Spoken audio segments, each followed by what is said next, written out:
Hi, I'm John Ambrose and today I'm going to talk to you a little bit about my life. Well, the first thing is that I was born in Lancaster, England in 1849.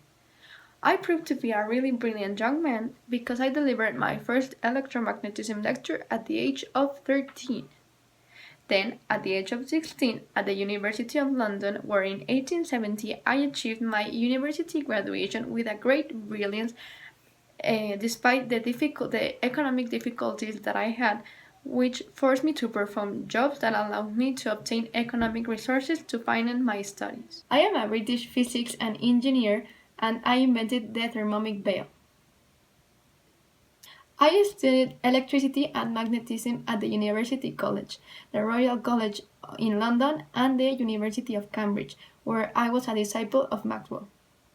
In 1979, I received the degree of doctor and continued to work at the Cambridge Laboratory in 1881, that was when I obtained the chair for physics and mathematics at the University of Nottingham.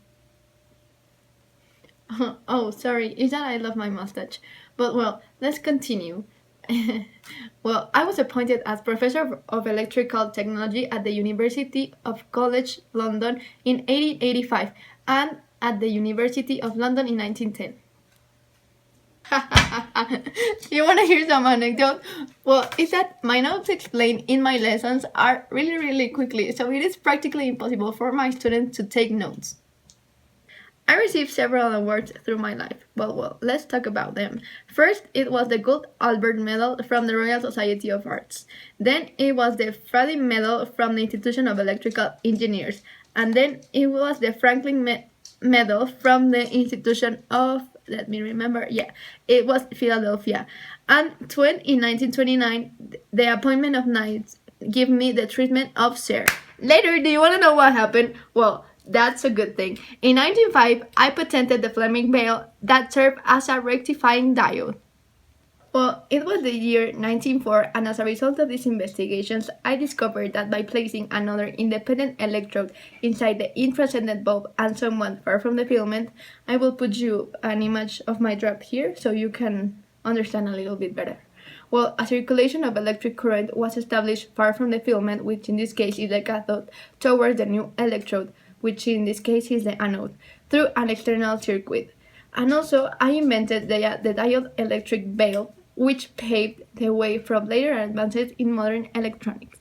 Now let's move on with my electronic veil. I will put you an image here so you can understand the information that I will tell you in continuation. Well, the letter A, as you can see, is the intranscendent lamp filament as a cathode function. The letter B in this model is the new electrode in function of anode. The number 1, which is here in the battery, is exactly the battery for filament engagement and heating. The number 2, which you can see in the batteries right here, is the battery for supplying the external circuit of the diode veil. The number 3, which is located between the letter B and the letter A, is the electronic current that is established far from the filament, which I explained you before, that is the cathode, towards the anode. And the number 4, which is upwards, the number 2, is the galvanometer that detects the passage of electric current through external circuit of the veil. Well, my device began the age of electronics. Well, I designed the power plant that Marconi used to transmit the first radio message across the Atlantic. I devised the left-hand rule for motors and the right-hand rule for new generators to help myself and my students to understand better the relationship governing the directions of the electric current, the electric field, and force. I came up for the idea for the thermomic veil on October 1904 and patented in the following month.